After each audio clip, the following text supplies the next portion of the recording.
রব্বুল আলামিন পৃথিবীর কোনো মানুষ আমার গুনাহ সম্পর্কে জানে না, তুমি আমার গুনাহ সম্পর্কে জানো। আমি এমন গুনাহ করেছি আমার বিবি জানে না, বিবি গুনাহ করেছে আমি জানি না। আল্লাহ তুমি সব কিচ্ছু জানো, হে আমার প্রভু তুমি আমাকে মাফ করে দাও। আমার আল্লাহ বলে তারপরও যদি তোমাদেরকে আমি মাফ না করি, তারপরও বান্দা তোমরা আমার রহমতের দরজা থেকে ফিরে যাইও না।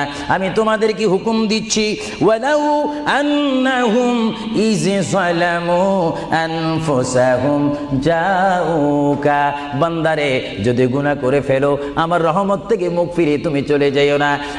বান্দা আকাশ পরিমাণ যদি গুনাহ করো, পাতাল পরিমাণ যদি গুনাহ করো, সাগরের পানি পরিমাণ যদি গুনাহ করো, পাহাড় তুলনায় যদি তুমি গুনাহ করো, আমার দরবার থেকে তুমি নিরাশ হইও না। বান্দা আমি তোমাকে একটি রাস্তা বাতাই দিচ্ছি, একটি পথ তোমাকে আমি দেখাই দিচ্ছি। সেই পথটি কোন পথ তোমরা জানো? ওয়ালাউ আন্নাহুম ইয যালামু আনফুসাহুম